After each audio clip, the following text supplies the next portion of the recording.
Kami biarkan roh kami dijamah oleh roh-Mu yang kudus Tuhan. Berkuasa lebih dahsyat di dalam kami, bergerak di dalam kami, dan menuntun kami untuk terus hidup dalam kebenaran dan kuasa-Mu. Terima kasih Tuhan, biarkan kami terus menikmati Engkau sepanjang ibadah ini. Dan sepulangnya kami dari tempat ini, kami tetap menikmati dahsyatnya kuasa Tuhan bekerja di dalam kami. Terima kasih Tuhan, terimalah pujian dan sembah kami. Dan saatnya kami siap, hati kami mau ditaburi dengan kebenaran firman-Mu. Telinga kami mau diperdengarkan suara kebenaran sorga. Benih ilahi siap ditaburkan bagi kami. Pakai hamba-Mu dalam ilhaman kuasa Roh Kudus. Kami semua yang mendengar, sama-sama kami diberkati oleh Tuhan. Roh Kudus menguasai kami dari pelayanan altar seluruh jemaat Tuhan. Satu roh yang bekerja di tempat ini adalah Roh Kudus Tuhan di dalam nama Tuhan Yesus. Tenangkan jiwa kami sehingga benar-benar kami menikmati kelawatan Tuhan lewat firman-Mu. Berfirmanlah Tuhan, kami siap mendengarkannya di dalam nama Tuhan Yesus Kristus. Haleluya. Amin. Puji Tuhan, silakan duduk. Haleluya. Haleluya. Puji Tuhan. Allah kita adalah Allah yang luar biasa. Dia yang terhebat, Dia yang terbesar di dalam kita. Puji Tuhan, kita boleh ada, kita boleh menikmati anugerah Tuhan di hari yang ke-10 tahun yang baru. Puji Tuhan, kita semua dalam keadaan yang diberkati oleh Tuhan. Ya, sepakat kita mau berkata apapun keadaan kita, hari ini di rumah Tuhan kita mau berkata, aku adalah jiwa yang diberkati oleh Tuhan. Amin. Saya diberkati Tuhan. Yuk, boleh kita sampaikan hal ini? 2, 3. Saya diberkati Tuhan. Lagi. Saya diberkati Tuhan. Yakin? Amin. Puji Tuhan. Seyakin-yakinnya kita berkata, dalam setiap perkataan orang percaya itu mengandung kuasa yang besar. Haleluya. Saya diberkati Tuhan. Nikmatilah keberkatan itu. Puji Tuhan. Hari ini di hari Minggu yang kedua di bulan Januari, kita akan sama-sama belajar kebenaran firman Tuhan. Kita akan melihat dalam satu ayat, yaitu Matius 1 ayatnya yang ke-23. Haleluya. Firman Tuhan ini bergema dari minggu ke minggu, hari ke hari, setiap ada perayaan Natal di tahun 2020. Sampai pun tahun 2021 ada yang merayakan firman Tuhan ini diperdengarkan. Immanuel, Allah beserta kita. Matius 1 ayatnya yang ke-23. Sudah dapat semua? Amin. Yuk kita baca ayat ini bersama-sama. Sesungguhnya 2, 3. Sesungguhnya anak darah itu akan mengandung dan melahirkan seorang anak laki-laki, dan mereka akan menamakan dia Immanuel, yang berarti Allah menyertai kita. Haleluya. Yuk, mari kita sama-sama sebutkan, dia Immanuel yang berarti Allah menyertai kita. 2, 3. Dia Immanuel. Lagi, Allah menyertai saya. Puji Tuhan. Sepanjang kehidupan, perjalanan yang kita lalui, terlalu banyak suka duka, terlalu banyak berkat di dalamnya. Ada begitu banyak hal yang kita boleh lalui di sepanjang tahun, khususnya tahun 2020 dan memasuki tahun 2021 sampai hari ini. Kalau diberikan kesempatan satu-satu untuk bersaksi, betapa kita akan menceritakan perbuatan tangan Tuhan. Ya, yang menolong kita di saat kita sakit, Tuhan sembuhkan kita. Di saat kita dalam kesendirian, tidak ada orang yang perhatikan kita, tidak ada orang yang peduli dengan kita, kita merasakan bahwa Dia Allah sobat satu-satunya yang menemani kita setiap waktu. Ya, di saat kita lemah terpuruk, ada tangan Tuhan yang menopang, yang mengangkat kita. Ada begitu banyak kesaksian yang akan kita sampaikan tentang arti Allah Immanuel yang menyertai perjalanan kehidupan kita. Ya, puji Tuhan. Kabar dari malaikat Tuhan kepada Yusuf Yusuf dan Maria jelas berbicara tentang kelahiran Sang Immanuel itu. Betul ya? Yaitu tentang pribadi penyelamat umat manusia, yaitu Dia yang diberikan nama Immanuel yang berarti Allah menyertai. Immanuel ini diberikan nama ini diberikan langsung dari sorga kepada pribadi Yesus, ya. Seorang anak darah akan mengandung dan melahirkan seorang anak laki-laki, dan mereka akan menamakan dia Immanuel. Nggak boleh diganti namanya, harus Immanuel, gitu ya. Jelas sekali namanya, dia Immanuel, dan yang berarti Allah menyertai. Allah hadir, ada, Allah bergerak, dan Allah hidup di dalam umatnya, ya. Dan ini yang kita percayai sampai detik ini, bahwa penyertaan Tuhan itu begitu sempurna adanya dalam setiap kehidupan kita. Yang setuju katakan amin. Puji Tuhan. Kata sesungguhnya memiliki makna bahwa akan ada kehidupan. Berita tentang kelahiran Yesus diawali dengan kata sesungguhnya, menegaskan bahwa akan ada kehidupan baru. Di dalam kehidupan yang baru ini tersirat kasih yang begitu dalam. Sebab ingat kata firman Tuhan, Allah kita adalah Allah kasih. Allah yang penuh dengan kasih. Sehingga manusia yang kita mau belajar tentang kasih, lihatlah dari pribadi Allah. Belajarlah dari pribadi Yesus. Dan kata ini menghimbau kita untuk memperhatikan bahwa siapa Dia yang hidup itu. Siapa Dia yang bekerja untuk menghidupkan itu. Di dalamnya ada kuasa Allah yang maha dahsyat, dan harus menjadi perhatian kita semua umat pemercaya di dalam Tuhan. Immanuel, Allah menyertai kita, dengan arti bahwa Allah beserta dengan orang percaya itu adalah berita fakta, ya. Berita yang dinikmati oleh setiap pemercaya, dan berita ini tidak terbantahkan. Bukan berita bukan berita, tapi ini berita fakta, ya, yang harus ditangkap baik, yang harus diterima baik, dan harus dijadikan iman di dalam praktek hidup kita, bahwa Allah Immanuel, Allah menyertai kita. Puji Tuhan. Selain Alkitab yang mengungkapkan kebenaran ini, saya percaya saya dan saudara saat ini bersaksi bahwa benar Allah itu Allah Immanuel. Amin. Ya, Dia Allah Immanuel. Dia Allah Immanuel. Dia Allah yang menyertai kita. Dia Allah yang terus ada, dan Dia Allah yang terus mendampingi kita. Sekalipun terkadang kita merasa seolah kita sendiri, ya, seolah kita tidak ada yang memperhatikan. Tapi ingat baik firman Tuhan pagi hari ini, Allah Immanuel ada selalu di suka duka hidup kita. Allah Immanuel ada selalu di musim hidup kita. Bukankah kita selalu menyanyikan pujian itu, ya kan? Kau ada bersamaku di setiap musim hidupku. Wah, kalau mau terjemahkan di setiap musim ini, saudara, di musim sakit, di musim sehat, di musim beruntung, di musim gagal, ya, di musim kita lagi happy, bahagia, di saat kita lagi terpuruk, semua musim itu Tuhan ada untuk kita. Ya, Dia ada. Saudara bisa terjemahkan arti tentang segala musim hidup yang kita alami, yang kita jalani di hari-hari ini.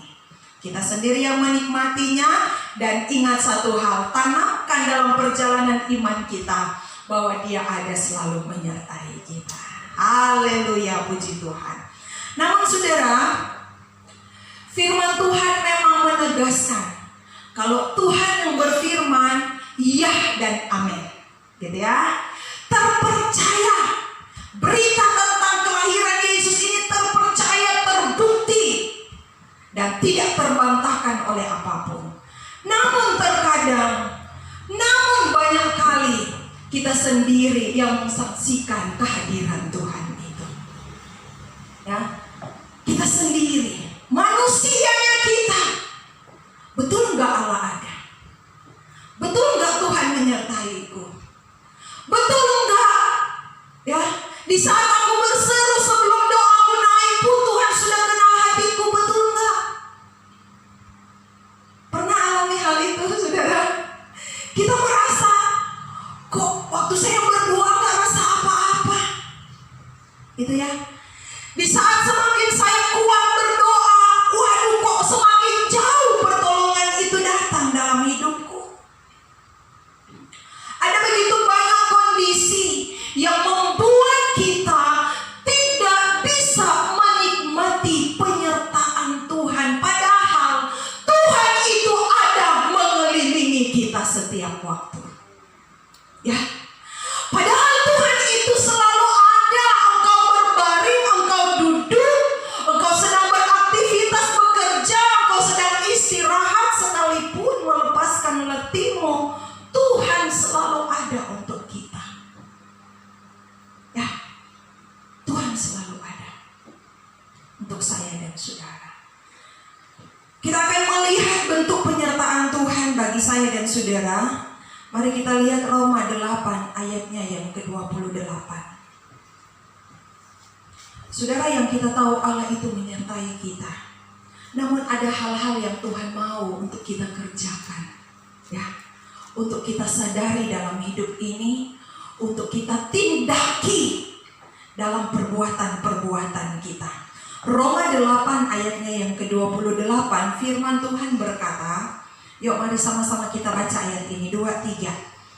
Kita tahu sekarang bahwa Allah bekerja dalam segala sesuatu untuk mendatangkan kebaikan bagi mereka yang mengasihi Dia, yaitu bagi mereka yang terpanggil sesuai dengan rencana Allah. katakan amin. Amin. Allah bekerja di dalam kita, Allah bergerak di dalam kita. Dia menghidupkan kita, Dia melepaskan kita, Dia membebaskan kita.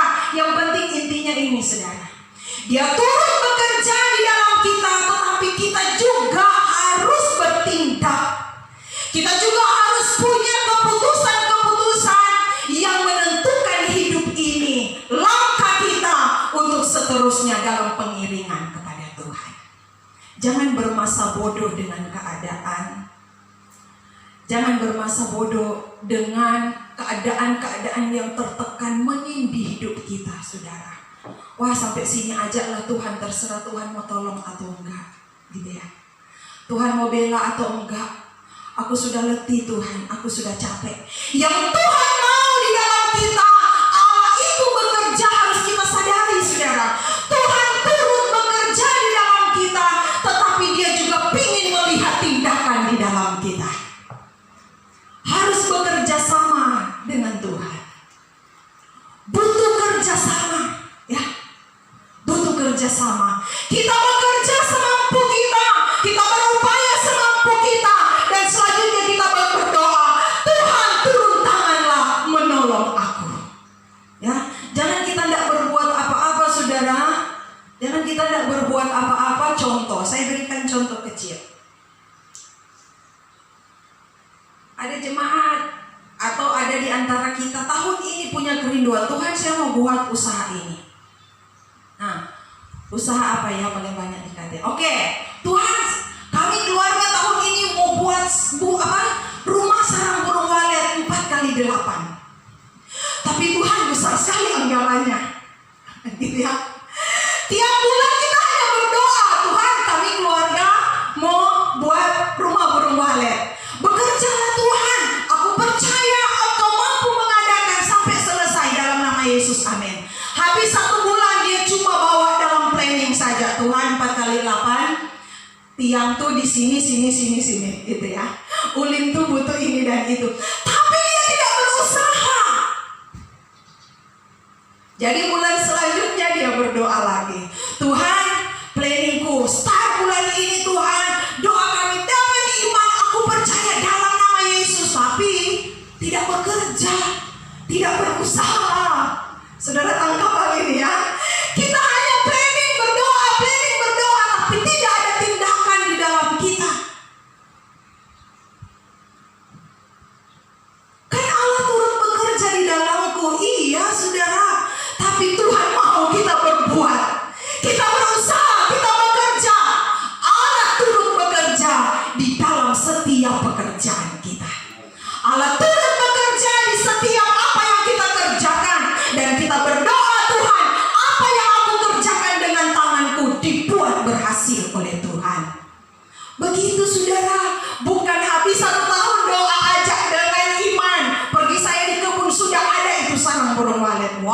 saudara, kapan? Gitu ya. Sehingga ada waktu kita berdoa, Tuhan kok mana? Doaku udah dijawab. Kalau Tuhan bisa jawab, mana usahamu? Gitu kan? Tuhan, aku mau buat rumah untuk keluarga kecilku, tapi malas, bermalas-malasan. Bangun pagi, saudara, zaman now bukan hanya anak-anak kecil yang gila-gilaan dengan main game online. Orang tua pun, kakek nenek pun zaman sekarang saudara terhipnotis dengan game online.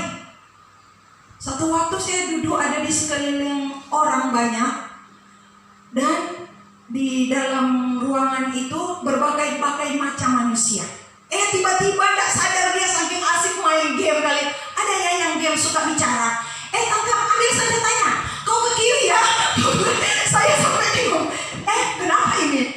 Maksudnya ambil senjatanya di mana gitu. Saya gak ngerti saudara. Terus terang ya, saya gak ngerti ini permainan dunia online ya. Begitu, waduh, bukan hanya anak kecil, orang tua yang masih produktif habis waktu main game online di rumah. Tapi kalau doa, Tuhan aku mau buat rumah, kamarku di sini, kamarku ini, anakku kamarnya di sini, di kamar depan Tuhan rumah kamar untuk kamu. Kapan selesainya kalau bangun pagi sudah main game, saudara? Halo, di sini nggak ada ya yang gila-gilaan dengan game online. Amin. Kalau ada, saudara pergunakan waktu dengan sebaik-baiknya. Kalau mau main, sediakan waktu. Jangan dari pagi, lihat status orang dari pagi sampai malam. Dia sendiri yang menggerutu di rumah. Pak, status orang ini. Pak, suka-sukanya dia yang punya status dia. Kita yang stres di rumah karena apa? Dari bangun pagi gak ada aktivitas, lihat status orang. WA, IG, apalagi yang sekarang tuh Telegram. Ya, lihat status orang. Mana sendiri di rumah ini ngomel dia. Ya. Mau main hal-hal itu saudara, silakan, tidak ada salahnya. Tapi jangan habiskan harimu sepanjang hari dengan hal-hal demikian. Sehingga kita komplain lagi sama Tuhan. Tuhan, mana janjimu?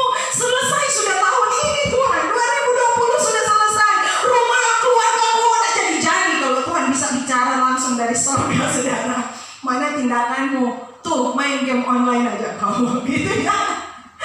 Jadi Tuhan bekerja di dalam kita, butuh perjuangan di dalam kita. Katakan harus semangat hei jiwaku. Ya. Anak-anak muda meraih prestasi menjadi apa engkau kemudian ditentukan dari sekarang. Anak-anak muda jangan pergunakan waktu belajar di rumah alasan, nah apa ini di kamar? Belajar mak banyak PR sementara dia main game online saudara. Anak-anak muda, engkau mau berhasil, bangun prestasimu dari sekarang. Bukan main game online dari pagi sampai malam. Orang tua, tolong kontrol anak-anak. Jangan biarkan, ya, jangan biarkan satu hari full, ya, ada di game. Sehingga lupa waktu ibadah, lupa waktu doa, lupa waktu keluarga. Mamanya sudah teriak setengah mati minta ampun, panggil anak itu, enggak dengar. Kenapa? Tangkap senjata di kanan, ada di belakang kamu, awas musuh di depannya. Mamanya sudah mau tidak dengar dia saudara. Mamanya sudah panggil enggak dengar. Kenapa? Apalagi kalau sudah pakai, itu dia, pintar semua ya. Enggak dengar. Halo orang tua, ingin lihat anakmu berhasil, kemudian dari sekarang harus disiplin kepada anak. Sehingga kemudian di masa tua kita akan dibahagiakan oleh prestasi anak kita. Jangan sampai masa tua kita pun menangis karena kegagalan yang kita tidak bangun dari awal di dalam karakter anak. Haleluya. Tuhan bekerja dalam kita, tapi ingat, dia butuh perjuangan kita. Dia butuh usaha kita. Dia akan lihat sampai di mana kita bekerja, dan Tuhan yang bekerja bekerja menurut kekayaan, kelimpahan kuasanya memenuhi setiap apa yang kita perlukan di dalam kita. Yang kedua, saudara, kita lihat bentuk Allah Immanuel itu ada hal-hal yang Tuhan tuntut di dalam kita. Saudara, Keluaran 14, ini ayat terakhir untuk kita. Kisah tentang orang Israel yang dibawa keluar dari tanah Mesir. Tetapi dalam perjalanan orang Israel menuju ke tanah perjanjian, Firaun ini dibuat Tuhan kembali mengingat orang Israel, dan dia punya niat untuk mengejar orang Israel. Kejar dengan pasukan yang berkuda, dengan tentara yang hebat-hebat, ya. Sehingga komando dari Raja Firaun, ayo kejar orang Israel. Nah, saat itu orang Israel ada seolah-olah di persimpangan jalan, ya.